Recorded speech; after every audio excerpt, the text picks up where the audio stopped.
ایک یہ بھی المیہ ہے کہ ہم بچے کے کان میں اذان دینے سے نماز جنازہ پڑھانے تک ایک مولوی کے اور امام مسجد کے محتاج ہیں. اس کا ذمہ دار سوسائٹی ہے، پیرنٹس ہیں، ہمارے علماء کرام ہیں. اس کا ذمہ دار کون ہے؟ یہ سوسائٹی بھی ہے، علماء تو ہے ہی ہیں، سوسائٹی بھی ہے نا جی. سوسائٹی نے اپنے لیے جو ابھی یعنی سوشل ویلیوز جب انسان نے سیکھنا شروع کی ہیں تو ٹریفک کے قوانین بھی اچھے بنا لیے، پولیس کا نظام اچھا کر لیا، جوڈیشری کا نظام اچھا کر لیا اور اچھے کوالیفائڈ لوگ بٹھائے. دین کی سیٹ پہ کیا انہوں نے کوئی پڑھا لکھا بندہ لا کے بٹھایا؟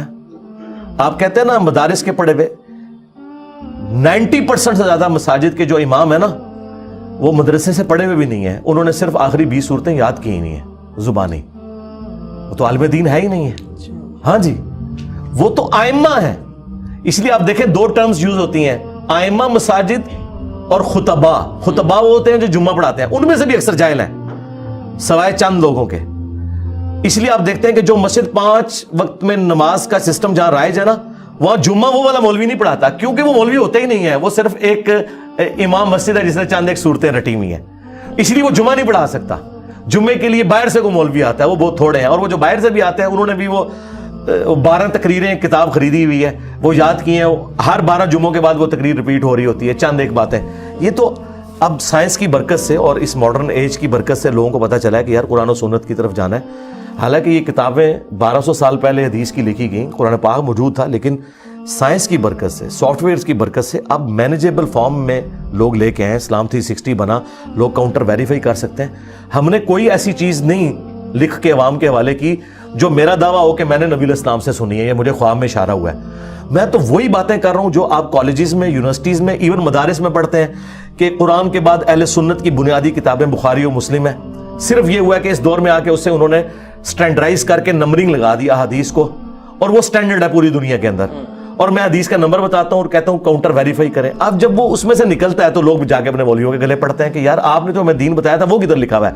وہ آگے سے بجائے یہ بتانے کے وہ کہاں لکھا ہے، کیونکہ انہیں پتا کہیں نہیں لکھا ہوا، اور یہ بھی نہیں کہہ سکتے بخاری میں غلط لکھا ہوا ہے. وہ کہتے ہیں کنوں سنیں، انہوں پتا لگ گیا کہ اسٹیشن تو بول رہے ہیں. تو اس طرح کرنے سے کیا وہ اللہ تعالیٰ کے سامنے یہ مجھے بتائیں، اللہ کے سامنے یہ جواب دے سکتے ہیں کہ میں نے اسے دین کا مسئلہ اس لیے نہیں بتایا کہ میں پوچھا سی کہ تو نے کچھ سنیا کس نے. مجھے آگے کوئی بندہ بات کرتا ہے میں تو اس سے نہیں کہتا تو کدھر کچھ سنیا.